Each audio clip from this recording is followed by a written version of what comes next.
you're taking over from CEO. The dot-com bubble's bursting.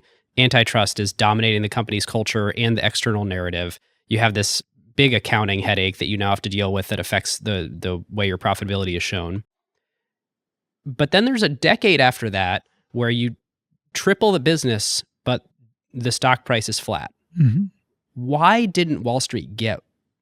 I'm going to give you 3 reasons. Reason number 1, and it's material.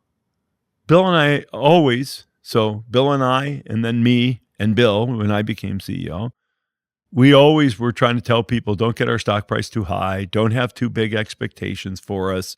We never wanted people to feel like they got cheated buying our stock. And partly, probably we're trying to lower the expectations on ourselves. I never thought of it that way. I don't think Bill did, but essentially that was part of it. And so we do this financial analyst meeting every July, and we'd always warn people, don't get too excited. That's one. As part of that whole theme, Bill never went to a quarterly analyst call, and I never went to a quarterly analyst call. And if you really think about it, part of morale is the stock price. It is.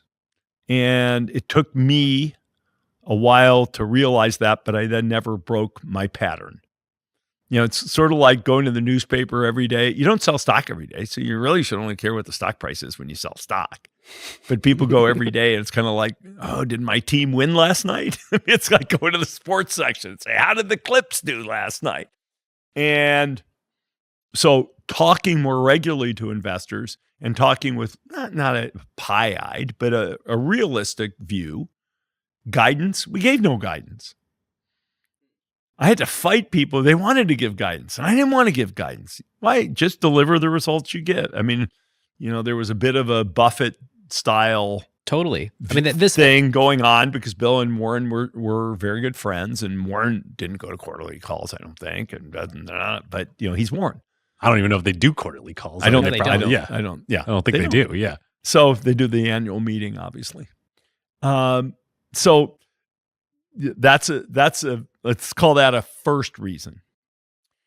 A second reason is, yes, I did take over when the stock was ridiculously too highly priced. Yep.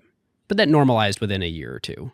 The bubble burst, it normalizes some, but it creates sort of another narrative about things. So that I'd say is, I'll give you 4 reasons then.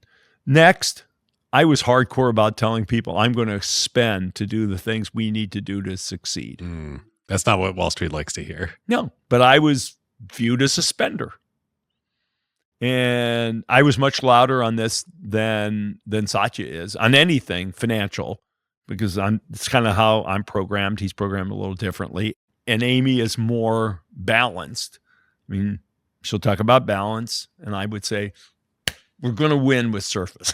I mean, whatever it is. If I could paraphrase my view of it, you were willing to say, we're going to spend whatever it takes. And Amy goes and says, I'm going to account for every dollar of spend real tight and make sure that every dollar demands a return. Yeah. And so I had no credibility in terms of what some investors wanted to hear.